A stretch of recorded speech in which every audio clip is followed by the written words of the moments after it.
ఆశ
అందరికీ నమస్కారం. దయచేసి అందరూ కూర్చోండి ప్లీజ్.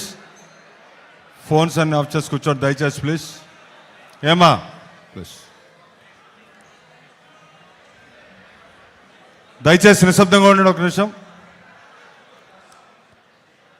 అందరికీ నమస్కారం. వేదికని అలంకరించిన మన అధినాయకుడు, మన ప్రాణం అయినటువంటి పవన్ కళ్యాణ్ గారికి నమస్కారం తెలియజేసుకుంటూ,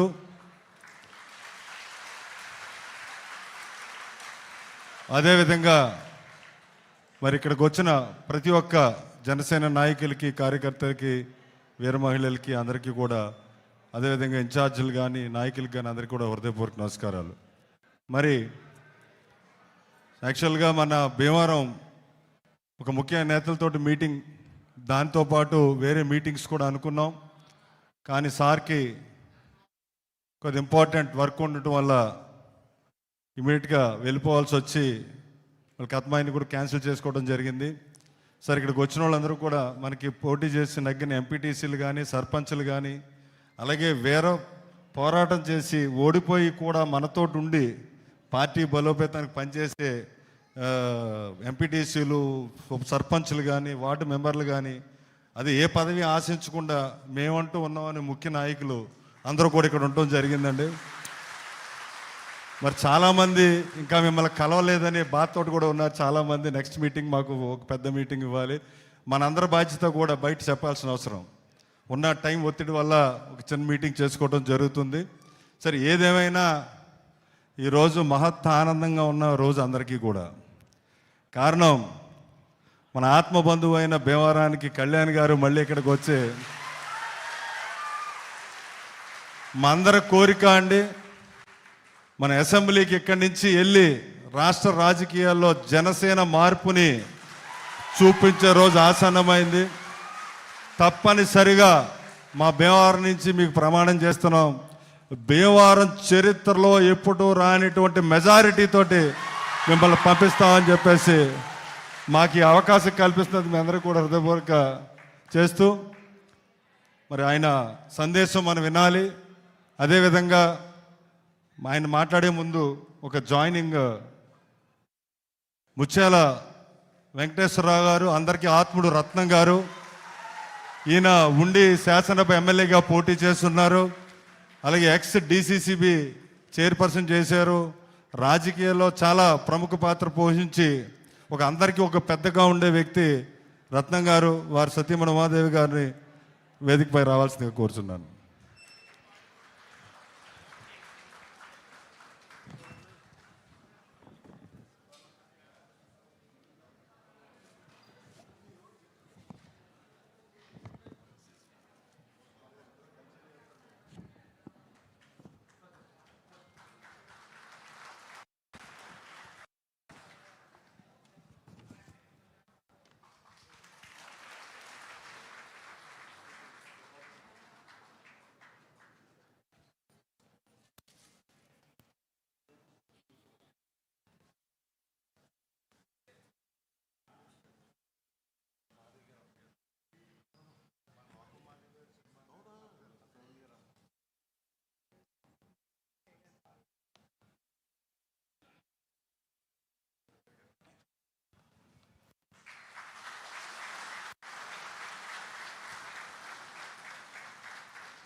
ఇప్పుడు మన అధినేత పవన్ కళ్యాణ్ గారు వారి సందేశాన్ని మనకి ఇవ్వడం జరుగుతుంది.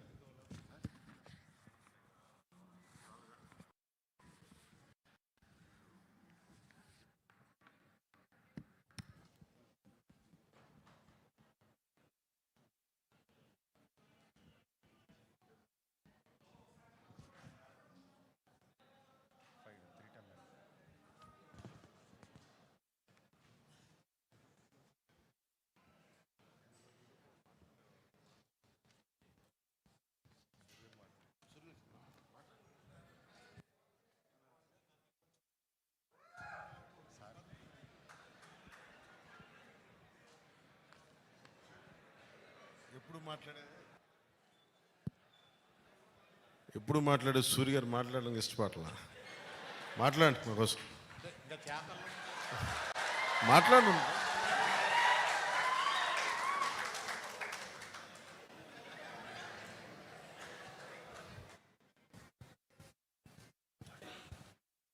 మనందరి ఇష్టదైవం, మనందరి ప్రాణపాత్రుడు కొణిదెల పవన్ కళ్యాణ్ గారికి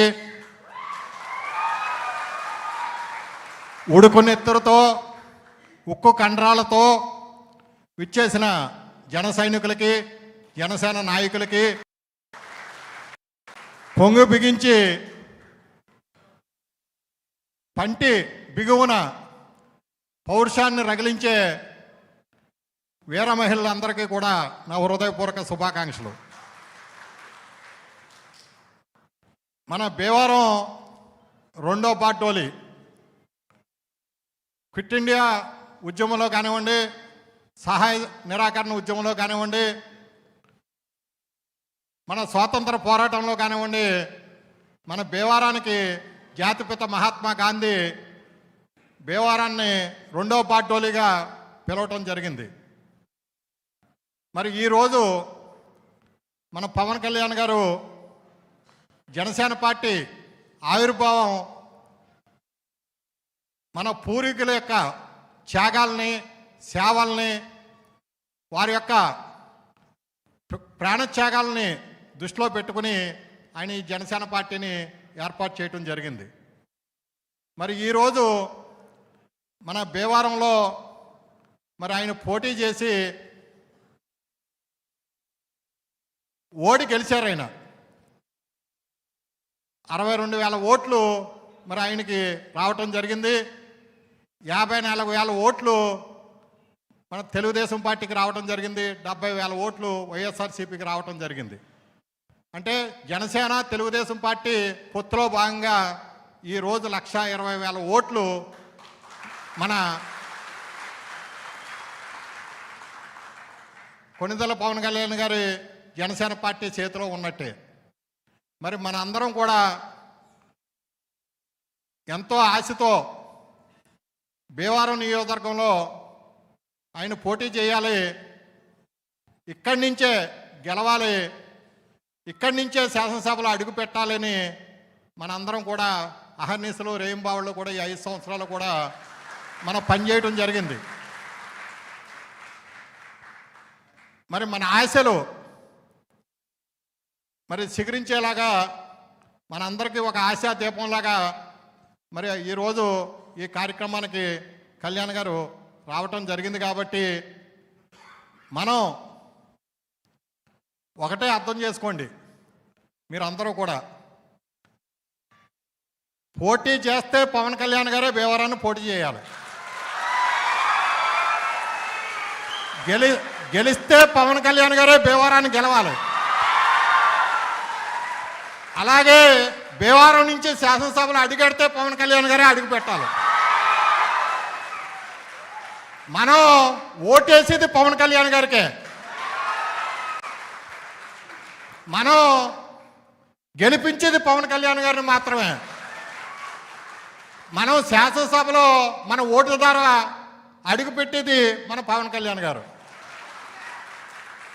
శనబాబో, పెదబాబో, నేను, ఇంకో బాబు పోటీ చేస్తే మనకి భేషజాలు ఉండొచ్చు, విభేదాలు ఉండొచ్చు, వైషమ్యాలు ఉండొచ్చు. పవన్ కళ్యాణ్ గారి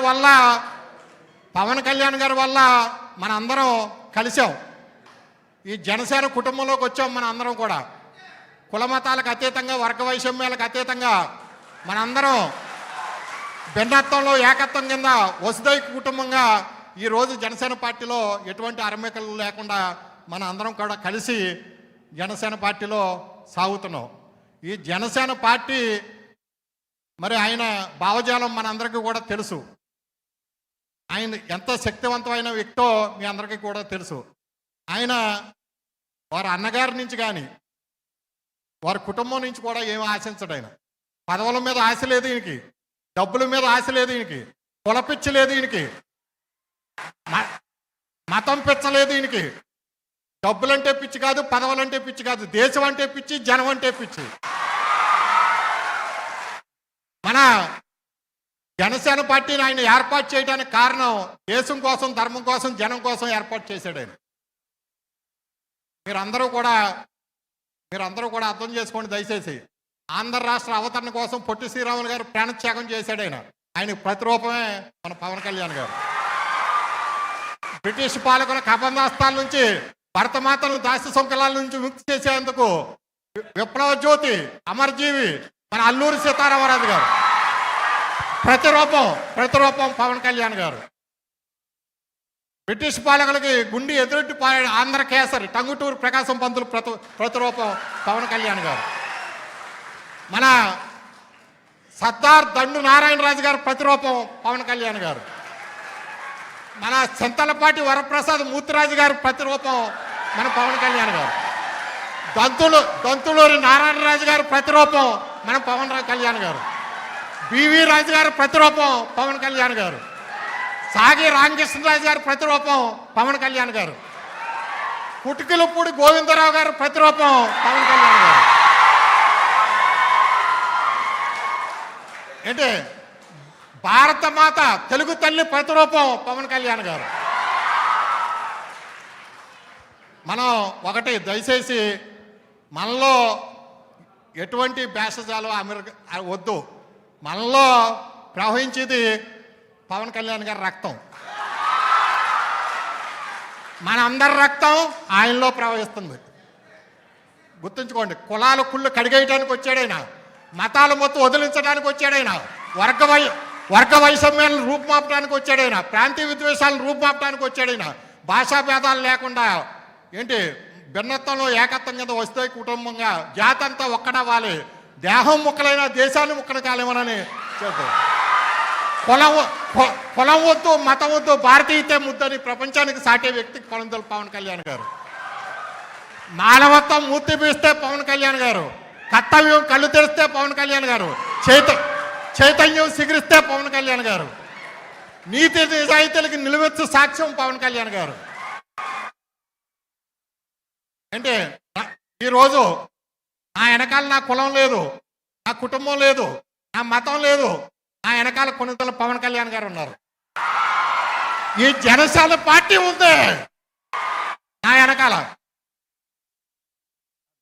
ఎందుకంటే మాట్లాడితే ఇంత చెవుల్లో ఇంత రక్తాలు వచ్చేలా మాట్లాడగలను కాబట్టి ఏంటి మాట్లాడటానికి కొద్దిగా నిశ్శబ్దం. ఎందుకంటే మన అందరం కూడా మాటల కన్నా చేతలు ఎక్కువ చూపించాలి. ఎందుచేతనంటే మనం చిరంజీవి గారిని ఓడించుకున్నాం, పవన్ కళ్యాణ్ గారిని ఓడించుకున్నాం, నాగబాబు గారిని ఓడించుకున్నాం, అల్లు అరవింద్ గారిని ఓడించుకున్నాం. ఏంటి మనం ఏం సాధించాం? ఓసారి దయచేసి ఆలోచించుకోండి. మన అందరం కూడా గుండెల మీద చేసుకుని ఆలోచించుకోండి. 175 మంది ముక్కు ముఖం తెలియని వాళ్ళు శాసనసభలో అడిగేడుతున్నారు. ఎటువంటి బ్యాక్గ్రౌండ్ లేదు వాళ్ళకి. కానీ మనం ఒక ఎమ్మెల్యేగా పవన్ కళ్యాణ్ గారిని చేసుకోలేకపోతున్నాం. మనం సిగ్గుపడాలి మన అందరం కూడా దయచేసి. ఏది నేను తలంచి ఆయనకి పాద నమస్కారం చేసుకుంటున్నాను. నేను ఏంటి నాకు ఆయుస్సు ఎంతవరకు ఉందో నాకే తెలియదు, కానీ ఆయనకంటూ ఏదైనా జరిగితే నేను ఆయుస్సు వదిలేస్తాను.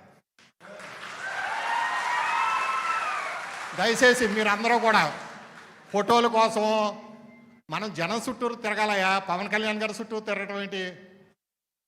ఆయన జనసేన పార్టీ పెట్టింది ఎందుకు? జనం చుట్టూరు తిరగమని. జనం గుండెల్లో మనల్ని స్థానం సంపాదించుకోమన్నాడు ఆయన. ఆయనతో ఫోటో దిగటం కాదు, మీతో 1000 మంది, 1,00,000 మంది, 1,00,00,000 మంది ఫోటోలు దిగి స్థాయికి ఎదగండి ఈ జనసేన పార్టీ ద్వారా.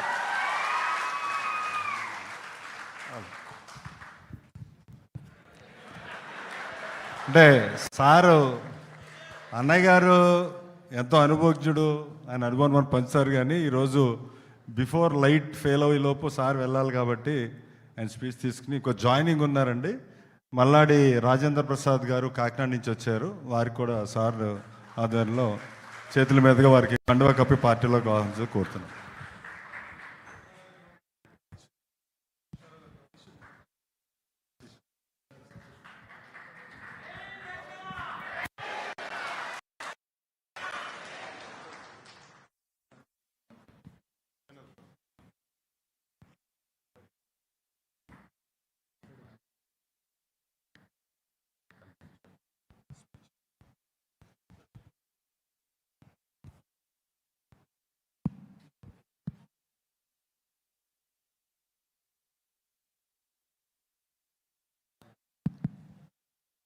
అధినేత పవన్ కళ్యాణ్ గారిని వారి సందేశం ఇవ్వాల్సిందిగా కోరి ప్రార్థిస్తున్నాం.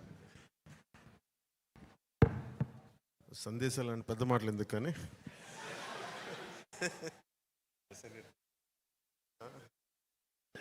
దిశానిర్దేశం అంటే అలాగే నా భావాలు పంచుకుంటాను, అది బెటర్. భీమవరం నేను చాలా తక్కువ మంది వ్యక్తికి నిలబడతాను. నాకు మనిషి నచ్చాలి, మనసు నచ్చాలి. అలా 2009లో నా సన్నిహితులు, నా మిత్రుల ద్వారా పరిచయమైన మన కనకరాజు సూరి గారికి భీమవరం టికెట్ వచ్చేలా నిలబడటానికి ఆయన మంచి మనసు, ఆయన మంచి వ్యక్తిత్వం. ఆయన్ని ఆ రోజున గెలిపించుకోలేకపోయాం, కానీ నా గుండెల్లో ఆయన ఇప్పటికీ ఎమ్మెల్యేనే, కనకరాజు సూరి గారు. అంటే నేను కులాల ఐక్యత అని మాట్లాడతాను, కానీ యాక్చువల్గా క్షేత్రస్థాయిలో కనకరాజు సూరి గారు లాంటి వ్యక్తులే దాన్ని వాస్తవ రూపంలో తీసుకెళ్ళగలరు. అందుకని ఆయన్ని అందరూ దళిత సూర్యుడు అంటారు. క్షత్రియ కులానికి చెందిన వ్యక్తి అయినా కానీ ఆయన దళిత సమాజం గుండెల్లో పెట్టుకున్నాడు. అందుకని ఆయన దళిత సూర్యుడు అంటారు. ఆయన ఇందాక ఆయన అన్న మాటలు, నాకేదన్నా ప్రాణం ఏదైనా ఇబ్బంది అయితే, నా ఆయుష్ అంటే ఎవరైనా సరే మనం నిండు 100 ఏళ్ళు బతకాలి అనుకుంటాం తప్ప నీ ఆయుష్ నాకు ఎప్పుడూ కూడా అనుకోం. ఆయన నిండు 100 ఏళ్ళు బతకాలి, ఆరోగ్యాలతో ఉండాలి.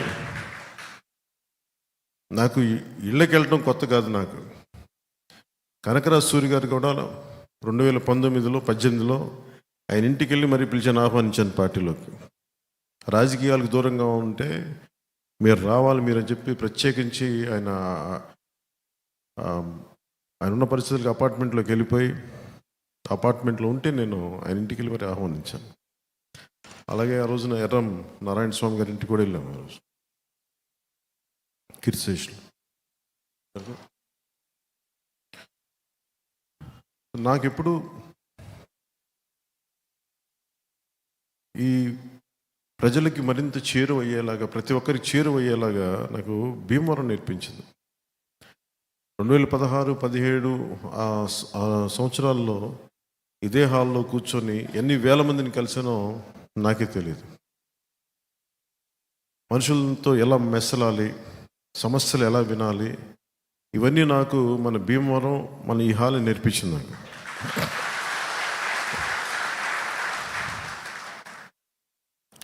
అలా ఇందాక కనకరాజు సూరి గారు ప్రతిరూపం అని చెప్పి అమరజీవి దగ్గర నుంచి అందరి దగ్గరికి కంపేర్ చేసుకుంటూ వచ్చారు. నాకు భయం వేస్తుంది. అంటే నేను ఎప్పుడు కూడా పెద్దలతో ఎప్పుడు పోల్చుకోను. వాళ్ళు ప్రతిరూపం కాదు మనం. ఆయన పెద్ద మనసు అన్నారు, కానీ నా ఉద్దేశంలో ఏముంటుందంటే వారి భావాల్ని ఎంతో కొంత తీసుకెళ్ళడానికి ప్రయత్నం అయితే చేస్తాం. పొట్టి శ్రీరాములు గారిని మన ఆంధ్ర ప్రజలు ఇంకా గౌరవించుకోవాల్సిన పరిస్థితి ఉంది. ఇంకా నిజంగా ఆయన గుర్తించలేదా? ఎవరి బలిదానాల మీద ఈ రాష్ట్రం ఏర్పడిందో ఆ వ్యక్తిని ఇంకా మన గుండెల్లో పెట్టుకోలేదు. జనసేన తెలుగుదేశం మన ప్రభుత్వం ఏర్పాటైన వెంటనే ఆయన దివ్య స్మృతి ఒకటి ఏర్పాటు చేయాలి.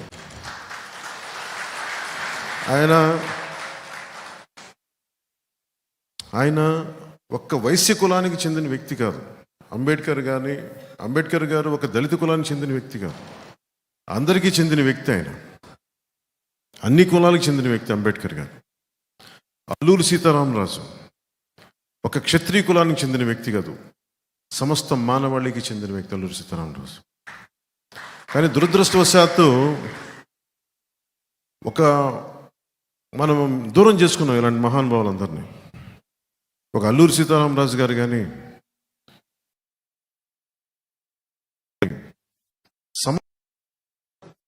గుండెలో తీసుకోవాల్సిన వ్యక్తులు. నేను కోరుకుంటుంది కూడా కులాల ఐక్యత చాలా తప్పని పడేవాడిని.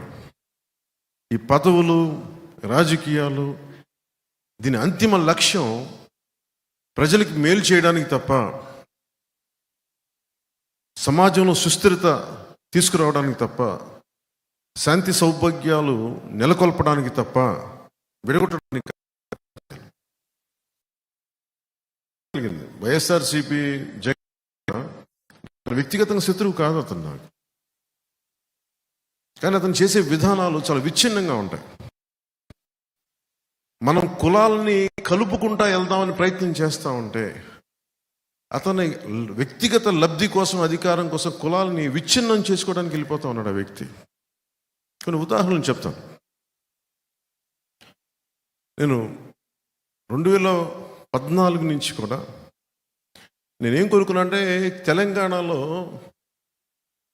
అందరినీ ఆంధ్ర వాళ్ళగా తిట్టి పంపించారు. వాళ్ళు అక్కడ కులాలు చూడాల. అలాగే ఇక్కడున్న 23 బీసీ కులాలు తెలంగాణలో తీసేశారు. బీసీ రిజర్వేషన్ స్టేటస్ తీసేశారు తెలంగాణలో. ఒక్క నాయకుడు మాట్లాడే వాళ్ళు ఎవరు లేరు. అలాగే వైసీపీ ఈ నాయకత్వం ఏం చేస్తుంటే, బీసీలకి సీట్లు ఇస్తున్నామని చెప్పి ఒక సాధికారత లేని సీట్లలో కూర్చోబెడుతున్నారు.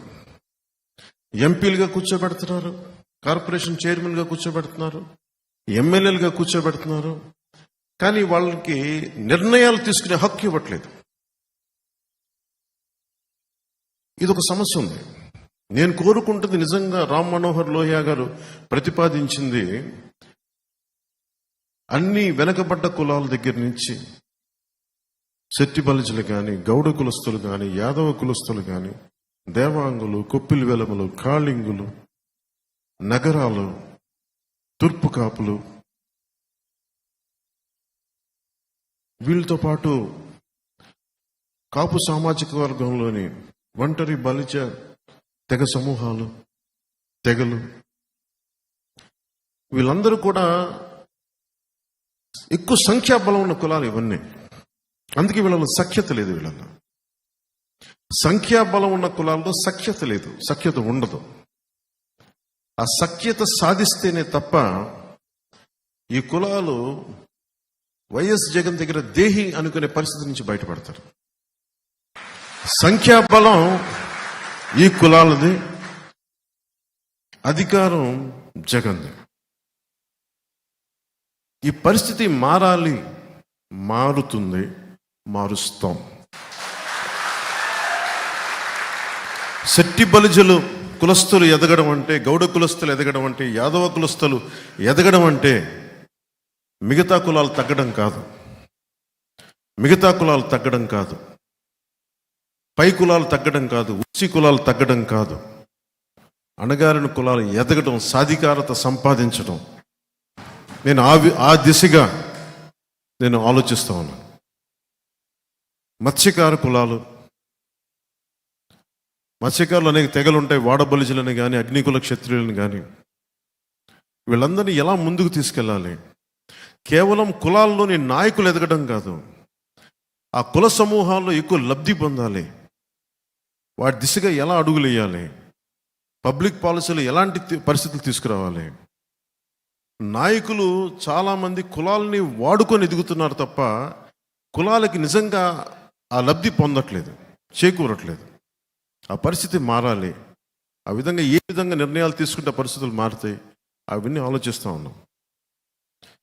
నేను చిన్నప్పటి నుంచి వింటుంది, కోనసీమలో కాపులకి సెట్టి బల్జీలకి పడదు, కృష్ణా జిల్లాలో కాపులకి కమ్మవారికి పడదు, భీమవరంలో కాపులకి క్షత్రియ కులాలకి పడదు.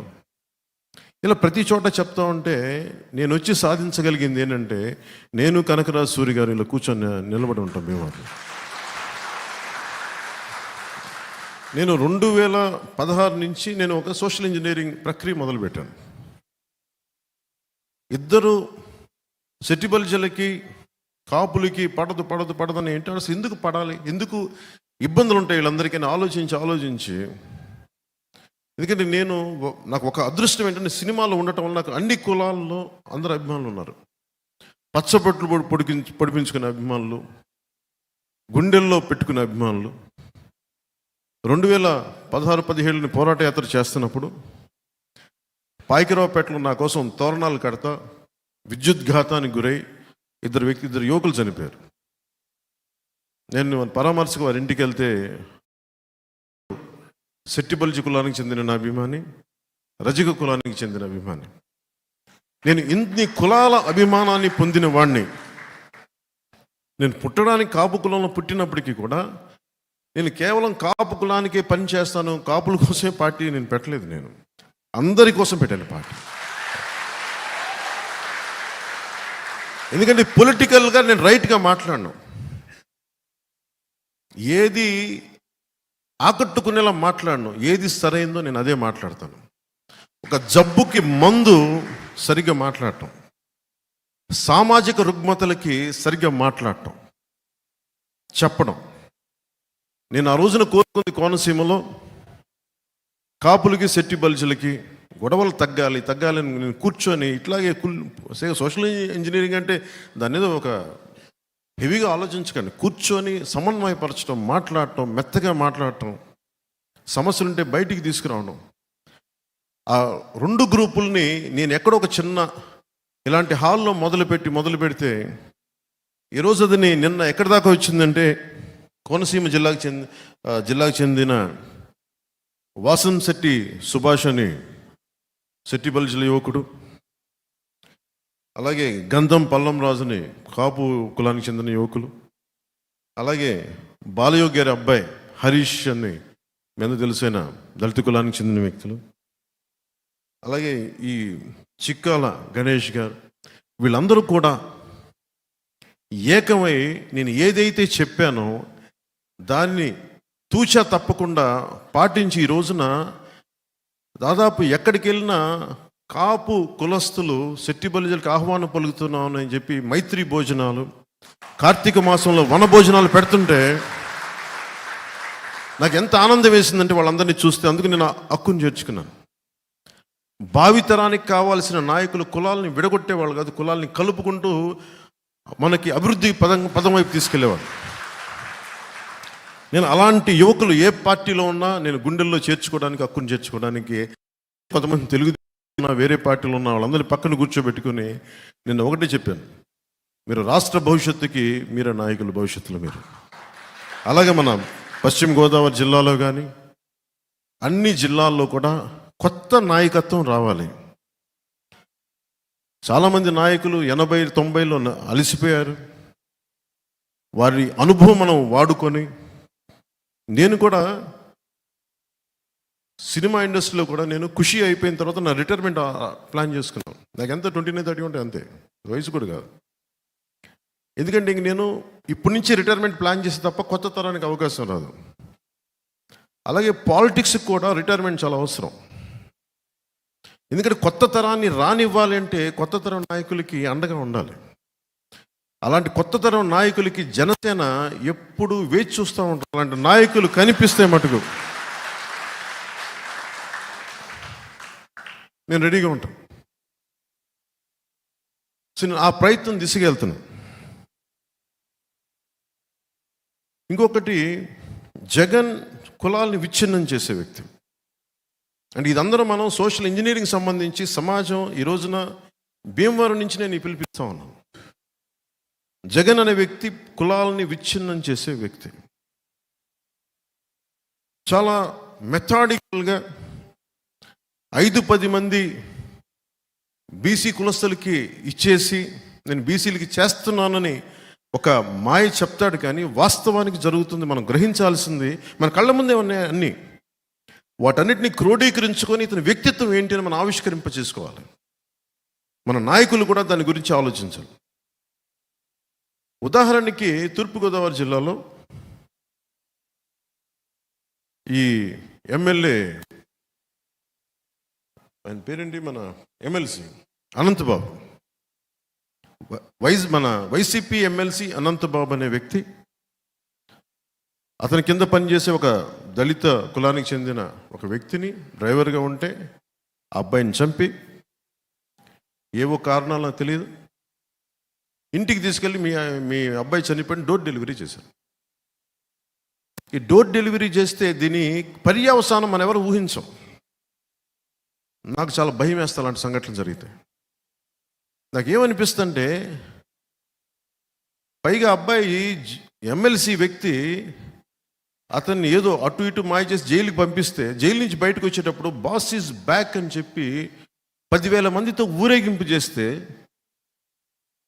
సమాజంలో ఎలాంటి సంకేతాలు పంపుతుంది అది మీరు ఊహించుకోండి. నేను రాజమండ్రి మీటింగ్లో కొద్దిమంది చెప్పాను, నేనే దళిత కులానికి చెందిన యువకుడినైతే నా దళిత కులానికి చెందిన ఒక వ్యక్తిని కారణాలు ఏవైనా అయ్యుండొచ్చు చంపి ఇంటిలో శవాన్ని అప్పగిస్తే, చంపిన వ్యక్తి కాపు కులానికి చెందిన వ్యక్తి అయితే నేనేం ఆలోచిస్తానంటే, సహజంగానే అనంతబాబు చంపాడు అంటాను ఫస్ట్. ఎవ్వరికి కూడా ఈ దాంట్లో వైసీపీ ఎమ్మెల్యే చంపాడని మన అంటలో, వైసీపీ పార్టీ వాళ్ళు చంపారని మన అంటలో, అనంతబాబు చంపాడు. అనంతబాబు ఎవరు? కాపుల కులానికి చెందిన వ్యక్తి. దీనివల్ల ఏం జరుగుద్ది? అసలు కాపు సమాజానికి ఏమాత్రం సంబంధం లేని ఒక సంఘటన అనంతబాబు అనే వ్యక్తి వల్ల దళిత కులానికి తెలియకుండానే కాపుల మీద శత్రుత్వం పెరిగిపోతుంది.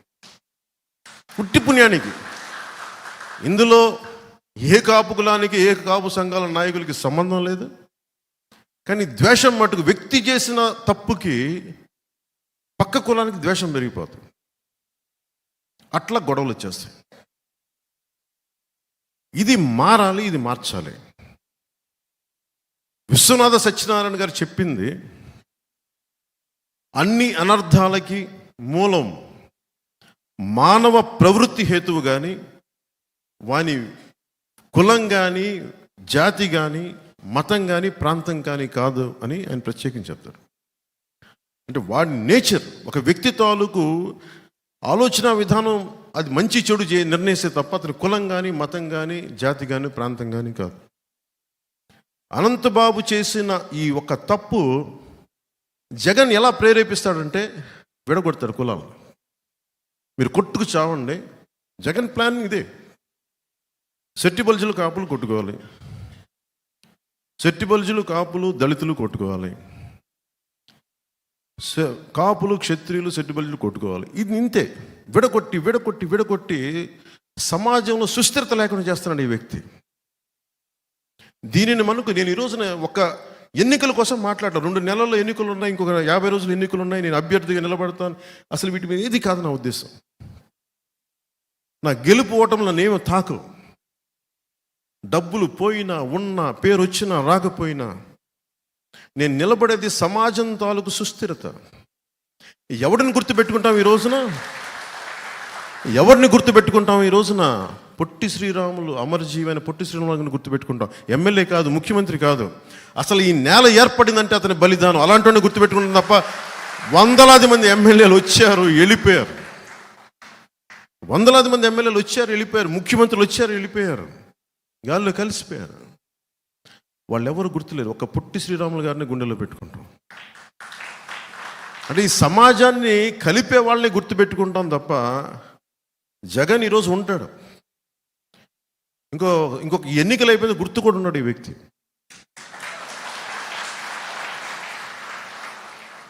సో మీరు ప్రతిదీ అంటే జగన్ ధైర్యాన్ని మెచ్చుకోవాలి మనం.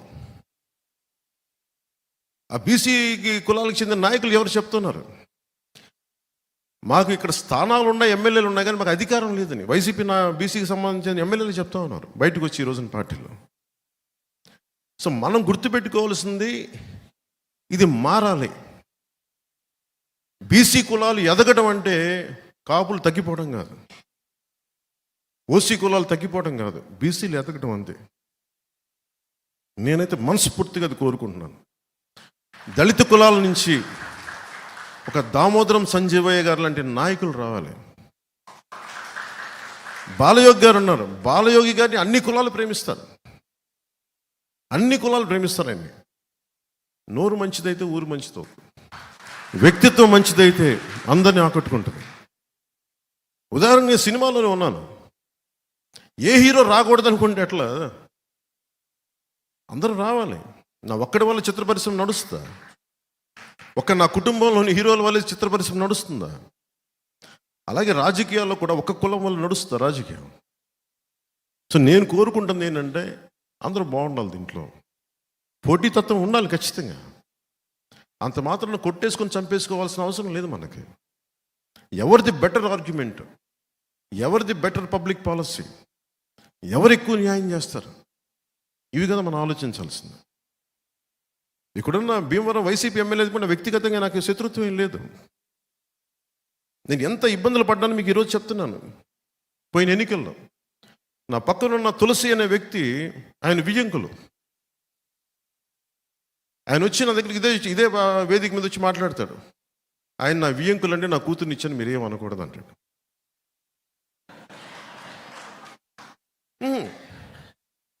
మరి నేను మా అన్నయ్య గారిని విభేదించి మరి వచ్చాను రాజకీయాల్లోకి. మా అన్నయ్య గారు కాంగ్రెస్ నుండి బయటకు వచ్చాను నేను. బంధుత్వం వేరు, రాజకీయం వేరు. అన్నదమ్ములు వేరు, రాజకీయం వేరు. కానీ సమస్య ఏమైపోయిందంటే ఎలా చెప్పుకోను నేను ఇవన్నీ బయటికి. కానీ ఇట్లాగే నన్ను ప్రతిసారి అందరూ ముందర కాళ్ళకి బంధాలు వేసి వేసి వేసి వేసి నాకు నిస్సత్వం వచ్చింది. అరే ఏదైనా ఒక మంచి చేద్దామంటే దగ్గరోళ్ళే కూర్చొని ముందుకు వెళ్ళనివ్వరేంటి. కొప్పట్లో కూడా నాకు చిన్నప్పటి నుంచి తెలుసు, ఇదే పార్టీ ఇదే క్షేత్రంలో జాయిన్ అయ్యారు ఇద్దరు కజిన్స్. నాకు ఆల్మోస్ట్ 16-17 ఏళ్ళ వయసు నుంచి తెలుసు నాకు. నేను అప్పుడప్పుడు కొప్పరికి వెళ్ళేవాడిని, సమ్మర్స్లో వాళ్ళ ఇంట్లో ఉండేవాడిని. వాళ్ళ నర్సపూర్లో థియేటర్ కూడా ఉండేది. ఆ ఇద్దరు కజిన్స్ మధ్య కూడా ఒకరి మీద ఒకరికి పాపం వైసీపీకి వెళ్ళిపోయాడు ఆయన, మన పార్టీలో జాయిన్ అయ్యి. ఆ అబ్బాయి మన పార్టీలో ఉన్న కజిన్ మీద కేసులు పెట్టేశాడు. అరే అందరు కజిన్సే కదా, మీరు ఇంత SC/ST అట్రాసిటీ కేసు పెట్టేశాడు. ఇద్దరు కాపులే. నాకు అనిపించింది ఇది ఎటు వెళ్తున్నామని. దీనికి ప్రేరణ ఎవరు? మనుషుల్ని విడగొట్టేవాడు జగన్. జగన్ తాలూకు విష లక్షణం, విష సంస్కృతి కుటుంబంలోకి, అన్నదమ్ములకు కూడా వెళ్ళిపోయింది. నువ్వేది చూపిస్తావో అదే నీకు తిరిగి వస్తాయి. జగన్ కుటుంబాన్ని విచ్ఛిన్నం చేయాలనుకున్నాడు, అదే ఇంట్లో తిరిగి తీసుకొచ్చింది. దిస్ ఈస్ న్యూటన్స్ థర్డ్ లా.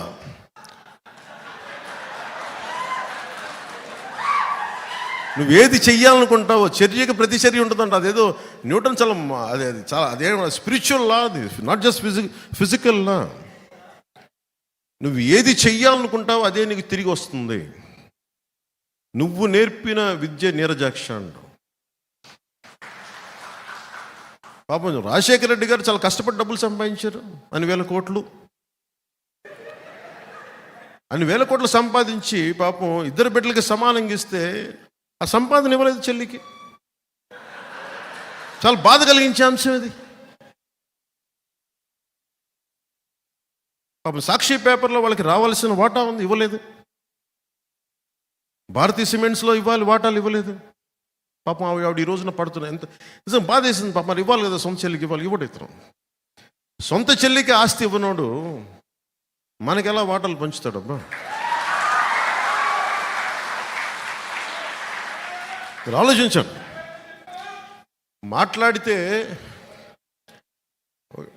మాట్లాడితే భయపెడతా ఉంటారు. నేను రాజకీయాలు వచ్చినప్పుడు నేను ఒకటే అనుకున్నా, నేను మంచి చేయడానికి వచ్చా, చాలామంది పెద్దలను కలుపుకెళ్తా, జ్ఞానుల్ని కలుపుకెళ్తా, మేధావుల దగ్గరికి వచ్చి తల ఉంచుతా, అనుభవజ్ఞుల దగ్గర నా శిరస్సుని వాళ్ళ పాదాల దగ్గర పెడతా.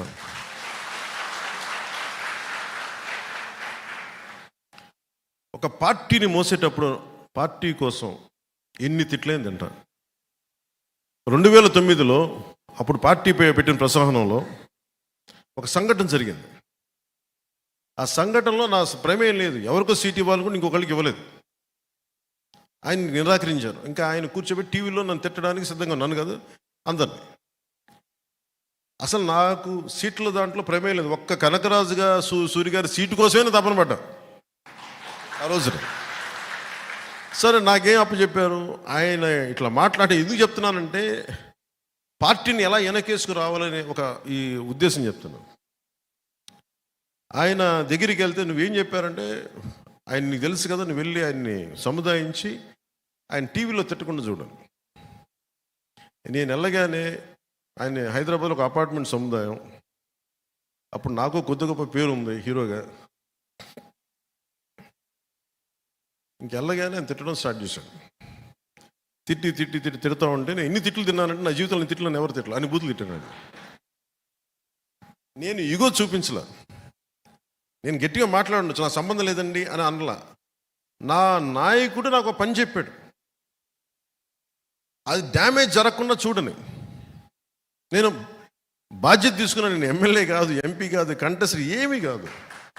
కానీ నేను నా నాయకుడు నమ్మి నా నాయకుడు బాధ్యత తప్పు చెప్తే నేను వెళ్ళి ఆయన ఒకటే ఒకటి చెప్పాను, తప్పు జరిగిందేమో నాకు తెలీదు, ఈ నిర్ణయంలో నా తప్పు లేదు, నా ప్రమేయం లేదు, కానీ వాళ్ళు తీసుకున్న పరిస్థితులు తీసుకున్నారు, అందువల్ల పెద్ద మనసుతోటి మీరు నన్ను క్షమించండి. వాళ్ళందరి తరపున మీ పాదాలు పట్టుకొని భార్యాభర్తలు ఇద్దరికి క్షమాపణలు చెప్పి ఒక 10 నిమిషాలు అలాగే తల ఉంచి కూర్చున్నాను.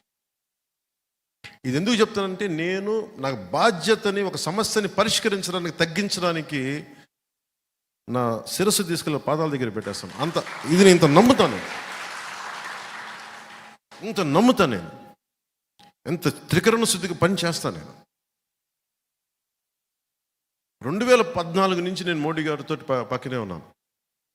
దక్షిణ భారతం నుంచి ఒక్కళ్ళు రాలేదు బయటికి. చాలాసార్లు ఢిల్లీలో కూడా అనేక సందర్భాలు చెప్పాను, నాకు బీజేపీలో ఒకళ్ళే తెలుసు, నాకు మోదీ గారు తెలుసు, ఇంకెవరు తెలియదు. మొదట్లో నాకు మొట్టమొదటిగా తెలిసిన నాయకులు బీజేపీలో మోదీ గారు తప్ప నాకు మిగతా వాళ్ళు ఎవరు తెలియదు నాకు. అప్పుడు చెప్పాను, నేను ఏ రోజు కూడా ప్రధానమంత్రి గారు కాకముందు వచ్చినవాడిని. నేను ఆయన భవిష్యత్తు ధృవతార ఆయన భారతదేశానికి, అది గుర్తించి వచ్చినవాడిని. నేను ఆయన్ని వెంట నడుస్తాను. ఆ రోజు దక్షిణ భారతంలో మొట్టమొదటిగా వచ్చింది నేనే. నేను బయటికి వస్తే నన్ను ఎన్ని రకాలుగా వెటకారాలు తిట్లు తిట్టారు. నన్ను ఛాందసవాదం అన్నారు, మతవాదం అన్నారు. ఈ రోజున దేశం అంతా ఆయన నీరాజనాలు పలుకుతూ ఉంటే ఇప్పుడు అందరూ కామ్గా కూర్చున్నారు. అంటే నేను ఎప్పుడు రిస్కులు తీసుకున్నాను, అది నేను చెప్పేది. అంటే నేను ఒక నాయకుడిని నమ్మితే నేను చాలా చిత్తశుద్ధిగా నమ్మేస్తాను. సో అందుకని పార్టీని నడపడం అంటే శాసించడం కాదు, కలుపుకొని తీసుకెళ్ళడం, అందరినీ తగ్గడం, ఆధిపత్యం చెలాయించడం కాదు. పదవి అనేది ఆధిపత్యం చెలాయించడానికి కాదు, అందరినీ సముదాయపరచడానికి, కలిపి మెలిపి తీసుకెళ్ళడానికి, అందరం కలిసి ఒక ఉమ్మడి లక్ష్యాన్ని సాధించడానికి నేను ఆ ప్రయత్నం చేస్తూ ఉన్నాను ఈ రోజున.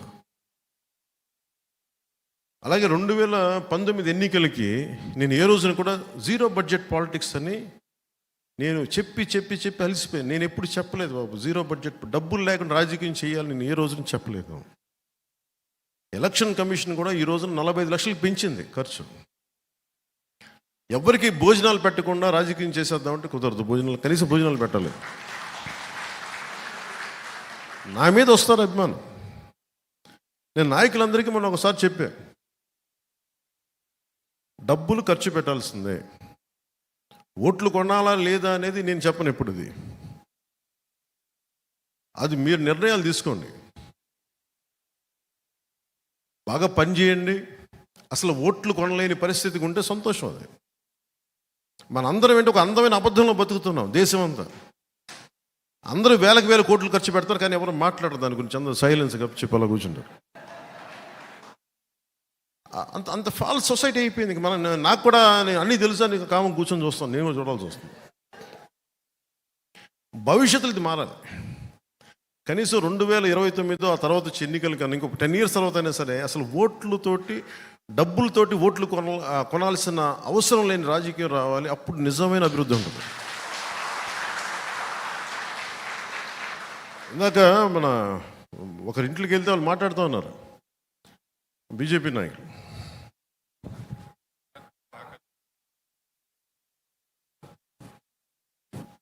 బాగా సత్యనారాయణ గారి ఇంటికి వెళ్తే ఇందాక ఆయన మాట్లాడింది, అప్పులు తెచ్చి మగాడం అంటాం ఏంటి? అభివృద్ధి చేసి కదా నువ్వు మగాడం అనాల్సిందే. అంటే ఆయన ఏంటి, నేను బటన్లు నొక్కాను ఒకటి ఏం, నువ్వు అప్పులు తెచ్చి బటన్లు నొక్కుతున్నావు. అభివృద్ధి చేసే బటన్లు నొక్కు, అప్పుడు కదా నీకు సలాం అంటావు, నీకు అప్పుడు కదా శభాష్ అంటావు నీకు. అంటే వ్యక్తిగతంగా నీకు ఆస్తులు పెరిగిపోతూ ఉన్నాయి. అంటే ఇవన్నీ చూస్తామంటే మనకి రెండు ఉన్నాయి. జనసేన టీడీపీ వస్తే మీకు ఈ పథకాలు ఆపేస్తారని ఉంది. జగన్ ఏం చెప్తున్నాడు మన అసెంబ్లీలో కూడా, భవిష్యత్తులో ఏ ప్రభుత్వం పథకాలు ఆపలేదు, అంత పగడ్బందీగా పథకాలు పెట్టాను అన్నాడు. దాన్ని బట్టి మీకు అర్థమవుతుంది కదా, మేము వచ్చిన పథకాలు కంటిన్యూ చేస్తామని అతనే చెప్తున్నాడు. అందరికీ చెప్పండి, మనం వచ్చిన పథకాలు ఎలా కంటిన్యూ అవుతాయి? కాకపోతే మేము అభివృద్ధి కూడా చేస్తాం పథకాలతో పాటు. ఇప్పుడు అప్పులు తెచ్చి ఫైనల్గా అతను డబ్బునోడు అయిపోతున్నాడు బాగా విపరీతం. చెల్లి కూడా డబ్బులు ఇవ్వట్లేదు పాపం. బాబు తెలంగాణలో ఇబ్బంది పెట్టేసి ఇప్పుడు ఆంధ్రాకు వస్తే ఆంధ్రాలో కూడా ఇబ్బంది పెట్టేస్తున్నాడు. ఇంకో నీచపు లక్షణం వైసీపీ కంటే కూడా జగన్ అనుచర వర్గానికి ఏంటంటే, బాధపడకండి బాబు మిమ్మల్ని అన్నాను, కొంచెం భరించండి నేను చెప్పే మాటలు. టీవీలో ఎవరిని చూస్తుంటే వైసీపీలో వాళ్ళకి చెప్తాను. అంటే నేను రకరకాలుగా సోషల్ మీడియాలో మీరు తిట్టేసి, అందరూ వైసీపీ అని చెప్పను కానీ కొద్దిమంది తిట్టే వైసీపీ నాయకులు ప్రత్యేకంగా చెప్తున్నారు, మీరు నన్ను తిట్టిన ఇలాంటికి భయపడి వెనక్కి వెళ్ళిపోయే వ్యక్తిత్వం నాకు లేదు. One man's courage makes a majority అంటాం. ఒక్కడికి ధైర్యం ఉంటే లక్షలాది మందికి వెన్నెముక నిటారుగా నిల్చుంటాం. సో నేను ఒక్కడి నుంచుంటాను. 2014లో ఒక్కడే నుంచుంటే ఇంతమంది లక్షలాది మంది సైన్యం కదలేరు. ఒక్కడు నుంచొని పార్టీ ఓడిపోయిన నిలబడితేనే పాపం కష్టాల్లో ఉన్న తెలుగుదేశం పార్టీకి ఓడిపోయిన మనం చెయ్యి అందించి పైకి లాగి. దురదృష్టం ఏంటంటే మన దగ్గర ధైర్యం ఉంది, పోరాటం ఉంది, కానీ ఎలక్షనీరింగ్ చేసే కెపాసిటీ లేదు, ఓట్లు తెప్పించే కెపాసిటీ లేదు. ఏం ఉందని చెప్తాను, సరే చూద్దాం ఎన్నికలకి. కాదు అంటే నేనేంటంటే, నేను బ్రాడ్గా స్టేట్ కోసం చాలా బలమైన వ్యూహం పెట్టాం. ఓట్లు చెల్లకుండా నాయకులుగా పోటీ చేయటం వేరు, గెలవడం వేరు. నేను గెలవడం అనేది ఈసారి ప్రమాణంగా తీసుకున్నాను. 18 లక్షల ఓట్లు వచ్చినాయి, మన తక్కువ ఓట్లు కాదు. 2009లో మనకి 18 సీట్లు వచ్చి ఉమ్మడి రాష్ట్రంలో 18% ఓట్లు వచ్చి ఉమ్మడి రాష్ట్రంలో పార్టీ నిలబెట్టుకోలేకపోయాం. ఆ రోజున నేను 2 చోట్ల ఓడిపోయి, ఉన్న ఎమ్మెల్యే పారిపోయి, మరి 10 సంవత్సరాల పార్టీ నిలబెట్టున్నాం. సో ఓట్లు రావటం పోవడం ఇష్యూ కాదు. ఒక భావంతో, ఒక బలమైన భావంతో లక్షలాది మందిని కట్టిపడేయటం, అది పొలిటికల్ పార్టీ. అది టెంట్ల కింద కూర్చుంటావా, చెట్టు కింద కూర్చుంటావా, గుడారాలు వేసుకొని కూర్చుంటావా, నువ్వెక్కడ నుంచుంటే అదే పార్టీ ఆఫీసు, నువ్వెక్కడ నుంచుంటే అదే రాజకీయం. నువ్వు నడిస్తే రాజకీయం, మాట్లాడితే రాజకీయం. దానికి బిల్డింగులకి సంబంధం లేదు. ఆ రోజున అందరూ పార్టీ నడపలేము సార్ చెప్పి అందరూ పారిపోయారు, వైసీపీకి వెళ్ళిపోయారు. ఆ రోజున అందరూ, కొంతమంది వేరే పార్టీలకు వెళ్ళిపోయారు. మరి నేను 2 చోట్ల ఓడిపోయి నేను నడుపుతున్నాను అంటే, నేను ఆ రోజు దెబ్బకి నేను నిర్ణయించుకుంది ఏంటంటే, ఏది ఏమైనా కానీ నేను పార్టీని కదలనివ్వను, ఇక్కడ ఉంచుతాను. ఇది మాటల్లో చెప్పడం చాలా తేలిక. ఓడిపోయినప్పుడు ఎలా ఉంటుంది మీకు చెప్పలేదు కదా, భీమవరంలో ఓడిపోతే ఎలా ఉంటుందో మీకు చెప్పలేదు కదా. నేను ముఖ్యంగా 2 చోట్ల పోటీ చేయాలని నేను అనుకోలేదు. నేను ముందు గాజువాకో ఇంకోటి ఏదో అనుకున్నాను, కానీ అందరూ సన్నిహితులు మిత్రులు అందరూ వచ్చి నీకు అండగా నిలబడతావు, నువ్వు రా, నువ్వు ఇక్కడ పొడి చేద్దామంటే వచ్చాను. పాపం వాళ్ళు ఎవరు లేరనుకోండి, ఇప్పుడు నన్ను ఎవరైతే ఆహ్వానించారో వాళ్ళు లేరు ఇప్పుడు పార్టీలో, కనీసం రాజకీయాల్లో కూడా లేరు. అంటే నేనేం నమ్ముతాను, నేను ఒక మాట ఇస్తే చచ్చిపోతాను, మాటకి ప్రాణాలు పోతాయి, ఎగిరిపోతాయి, ఎవడు ఉండడం. అలాగే ఈ రోజున అందరూ బెట్టింగ్లు కడతా ఉన్నారు. ఈ అలయన్స్ ఇన్ని సీట్లు సాధిస్తుంది, వైసీపీకి 50 నుంచి 60 వస్తుంది, బెట్టింగ్ యాప్స్లో ఉన్నాయి, నేను వింటా ఉన్నాను. ఇంత జరుగుతుంది అంటే దీన్ని మొత్తం తిప్పి పట్టుకొచ్చింది జనసేనని మీరు మర్చిపోవాలి. జనసేన పారిపోలా, ఓడిపోతే ఇంకొంచెం బలపడ్డాం, నెడితే తిరగబడ్డాం. ఈ రోజున ఆయన జాలి పడుతున్నాడు పాపం జగన్. ఒంటరి వాడిని చేశారమ్మా నన్ను, ఒంటరి వాడిని. నువ్వు ఒంటరి వాడివా బాబు, నువ్వు ఒంటరి వాడివా? సావు కొట్టి కళ్ళు చెవులు మోస్తున్నావు అందరికీ, నువ్వు ఒంటరి వాడు. మాట్లాడితే సిద్ధం సిద్ధం సిద్ధం సిద్ధం సావు కొట్టేస్తున్నాడే.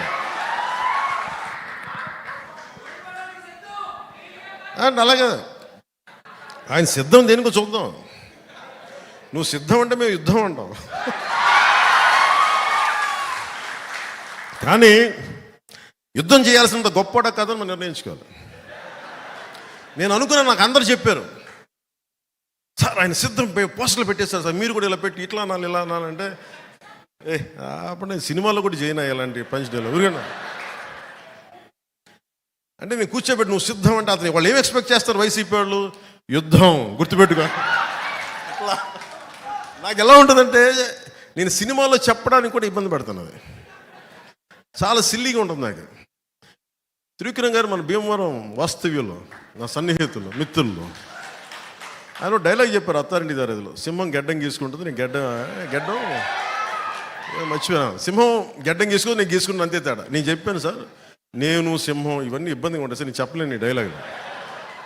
ఆయన నా బాధ భరించలేక దాన్ని కామెడీగా చెప్పమన్నాడు. కామెడీ అయితే పర్లేదు, ఏదో చెప్పుకుంటూ వెళ్ళిపోతామని. అలా కాకుండా నేను సింహం లాంటి గట్టిగా సింహం లాంటి జగన్ గుర్తుపెట్టుకో ఇవన్నీ చెప్పను నేను. అవన్నీ అడవిలో ఉండాల్సిన సింహాలు ఇవన్నీ మనం కాదు, మన మనుషులు సమాజంలో ఉంటాం. సినిమాల కోసం ఏదో సరదాగా పంచడానికి వేస్తాం, కానీ సినిమా ఆ ప్రేక్షకులకి కథాంశంగా చెప్పడానికి తప్ప నిజ జీవితంలో నేను ఇలాంటి మాటలు నేను మాట్లాడను. నిజ జీవితంలో నీకు గొడవ కావాలంటే కొట్లాడతా, పబ్లిక్ పాలసీ మీద మాట్లాడతా. నువ్వు వైజాగ్లో నన్ను ఆపాలనుకుంటే నా సత్తా చూపిస్తా. నువ్వు ఆంధ్రప్రదేశ్ బార్డర్లో నన్ను ఆపితే నెట్టుకొని బద్దలు కొట్టుకొని ముందుకు వస్తే నేను నోటితో మాట్లాడను, నడిచి చూపిస్తా.